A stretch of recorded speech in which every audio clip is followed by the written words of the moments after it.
Are you worried about your child's social skills? Let's start by clearing up some common misunderstanding.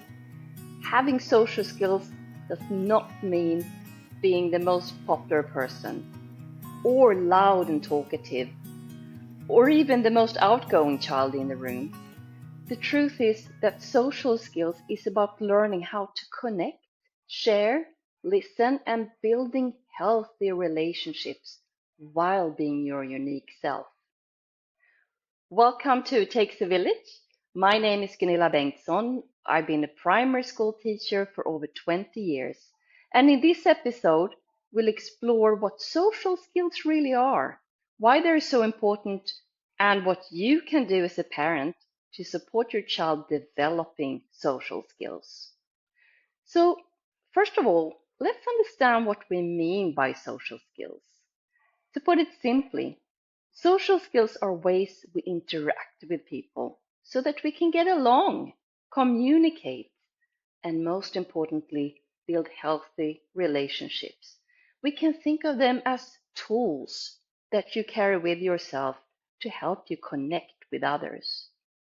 And if we break them down even further, they include taking turns and listening, just knowing how to start a conversation, being an active listener, and taking turns speaking. Well, some adults are still learning how to do this. Sharing and cooperating, playing games fairly, or working together on any task. Understanding feelings. Now, this is a big one. How do you know if someone is frustrated, happy, or confused? Problem solving. Figuring out what to do when there's a disagreement or when a game isn't going well. Also respecting differences, accepting that friends have different perspectives and ideas, and that's okay.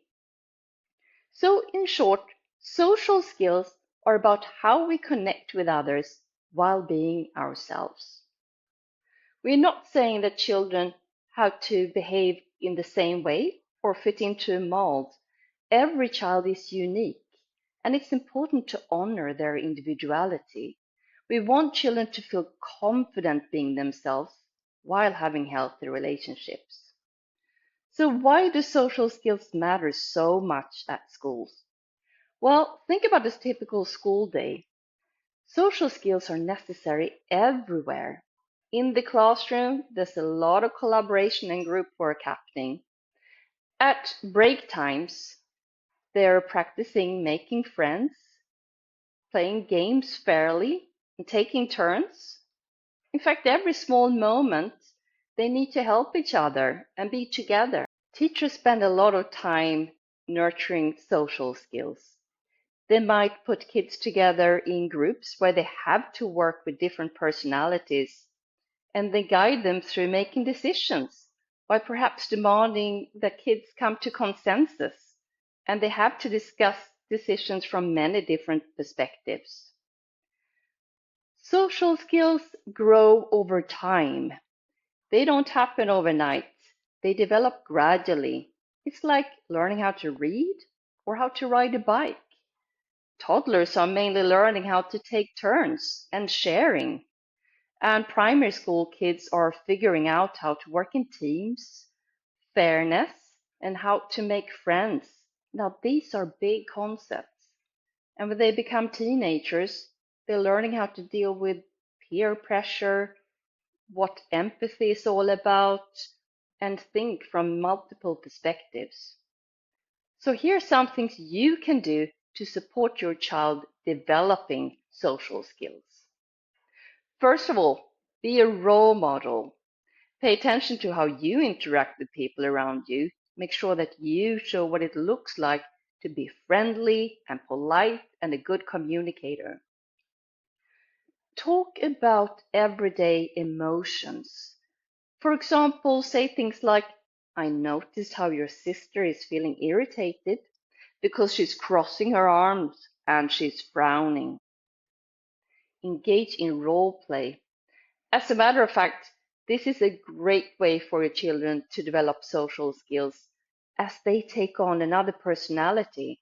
Perhaps they become a superhero who solves problems, meets new people, maybe even saves the world. Another thing you can do is to encourage social interaction. Arrange play dates. It's good for kids to practice social skills in smaller groups, in their own home or in someone else's home.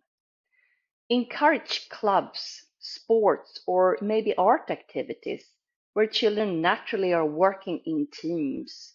In fact, usually kids connect through common interests or activities.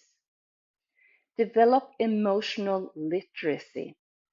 When your child is feeling sad or angry, it's natural for a parent to want to jump in and fix the problem.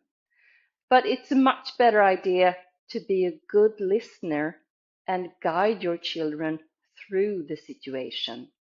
Yes, it is uncomfortable to feel angry and sad, but we know that it is in our lowest moments where perhaps we learn the most about ourselves and each other. There are also plenty of fantastic storybooks that you can borrow that teach children about social skills and emotions in a very safe place through fictional characters. Another thing you can do is to boost their self-esteem and confidence. And no, that does not mean winning medals or being the best at something. Make sure your children know that you're noticing their unique qualities. Perhaps they're really funny, have an incredible imagination, or maybe they're very kind to the people around them. Make sure you tell your children that you're noticing these unique qualities and that you appreciate them. Something else you can do is to help them through times when relationships are tricky. Every relationship has its ups and downs, and sometimes it's as simple as saying, I'm sorry, or I miss you. But we know that saying these things aren't necessarily easy. It's also okay to have an argument, even with your best friend. In fact, you're very likely to have an argument with your best friend at one point or another. And then we can be there for our children and allow them to take their time to get over any hurt or anger. Because at the end of the day, there's nothing better than a best friend. Also, if your child is still struggling, despite your consistent efforts, it's advisable to seek help. There are counselors and therapists out there who can help you. So here's some final thoughts. Social skills take time, patience, and practice. They don't mean your child has to be like everybody else. In fact, your child should feel comfortable being their unique self while making healthy friendships with other people. So celebrate small wins, encourage them gently, and remember it's not a race, it's a journey. Until next time, keep showing up for your children and have fun with them along the journey. Bye for now.